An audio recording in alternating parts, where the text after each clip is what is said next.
حسن اللہ یاری صاحب، آپ نے جو کمال کیا، مجھے تو لطیفے ہی یاد آ رہے ہیں جب ان کے مولوی میں دیکھتا ہوں، اور جس طرح وہ آپ سے بات کرتے ہیں، جواب تو کچھ ان کے پاس ہوتا نہیں ہے۔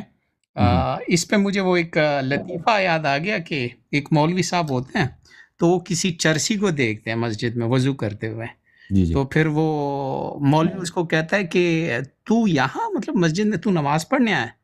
تو آگے سے چرسی کہتا ہے کہ مزہ تو تمہیں مرچی ٹھیک ٹھاک تب لگیں گی جب تو مجھے جنت میں دیکھے گا۔ تو ان کی مثال اس چرسیوں والے کی ہیں، اللہ ان پہ رحم کرے، اللہ ان کو ہدایت دیں۔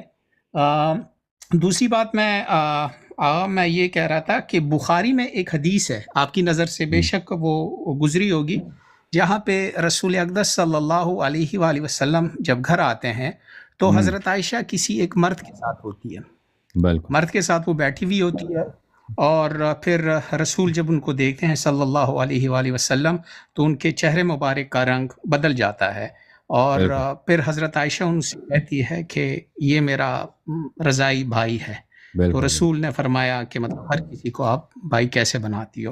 تو حضرت عائشہ کو تو رضاعت کے حوالے سے رسول نے خود منع کیا تھا۔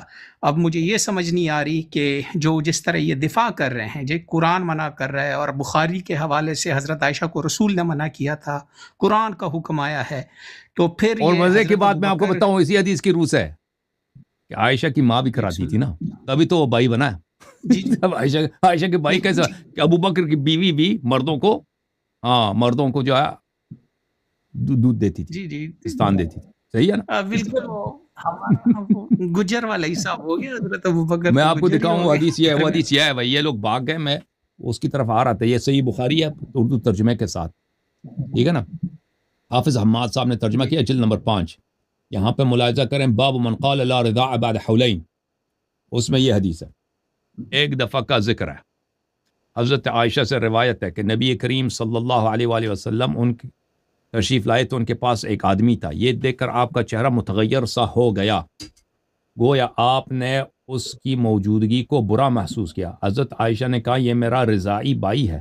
آپ صلی اللہ علیہ وآلہ وسلم نے فرمایا خوب غور کیا کرو کہ تمہارے بھائی کون ہے، رضاعت تو بھوک سے ثابت ہوتی ہے، یعنی بچہ جب بھوکا ہو جاتا ہے نا تو اس کو دودھ دیا جاتا ہے۔ آدمی کو اگر وہ بھوک بھی لگے نا، وہ عورت کی دودھ اتنی زیادہ تو نہیں ہوتی کہ آپ کی بھوک دور کرے، بھوک دور کرنے کے لیے آپ کو کھانے کی ضرورت ہے، آپ شوربہ کھائیں گے، آپ گوشت کھائیں گے، سالن کھائیں گے، روٹی کھائیں گے نا، عورت کی دودھ سے تو بھوک ختم نہیں ہوتی۔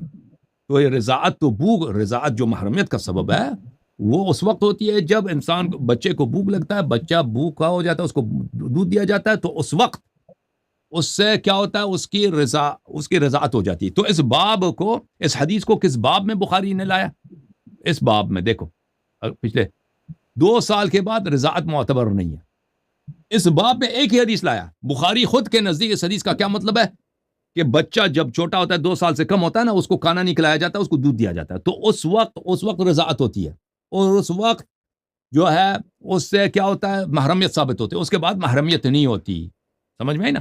تو اس سے کیا پتہ چلا؟ اس سے پتہ یہ چلا کہ ابوبکر کی زوجہ جو ہے وہ ابوبکر کے لیے بیٹے بنانے میں اس طریقے سے مشغول ہوا کرتی تھی۔ صحیح ہے بھائی ایاز صاحب؟ اچھا، ابھی ایک بزرگ ہے حضرت عارف علی، اس کو لینا ہے زوم پہ۔ عارف صاحب کو لیں، عارف صاحب سے لیں گے زوم سے، کوئی بات نہیں۔ جی ایاز بھائی مزید کچھ کہنا؟ آپ نے ختم ہے آپ کی باتیں؟ بس میں صرف اتنا ہی کہنا چاہوں گا کہ اب مجھے کوئی شک نہیں ہے کہ حضرت عائشہ سے یہ اتنی تقریباً 3-4 ہزار احادیثیں کیوں مروی ہیں، تو شاید یہی سبب ہوگا کہ وہ رضاعت کے حوالے ہوں۔ مہمان زیادہ آتے تھے، اور دوسری بات میں یہ کہوں گا کہ مہمانوں کی خاطرداری ہو نا زیادہ آتے تھے، مگر کہ چاہتی ملے تو مہمان تو بہت بنیں گے نا۔ اچھا ایک دوسری بات بھی میں کرنا چاہوں گا یہاں پہ حسن اللہ یاری صاحب، کہ دیکھیں اہل سنت کے پاس اتنی عقل نہیں ہے کہ اگر وہ ام المومنین، بے شک ام المومنین، مگر وہ ایک حرمت کے دائرے میں آتی ہے، اور اگر آپ اس کو اسی طرح ماں بناتے ہیں جس طرح آپ اپنی ماں کو بناتے ہیں، تو پھر یہ رضاعت کا سلسلہ تو نہیں ہوتا نا، کہ مگر وہ اگر ام المومنین ہے تو پھر پردے کا حکم کیوں تھا؟ اور اگر آپ اس کو ایسی ماں کہتے ہو جیسے آپ اپنے ماں کو کہتے ہو، نہیں، وہ تو دیکھیں، وہ ام المؤمنین کا مطلب یہ ہے کہ کوئی اس سے شادی نہیں کر سکتا نا، کوئی جیسے اپنے ماں سے شادی نہیں کر سکتا۔ چلے بہرحال اللہ آپ کی جزائے خیر دے۔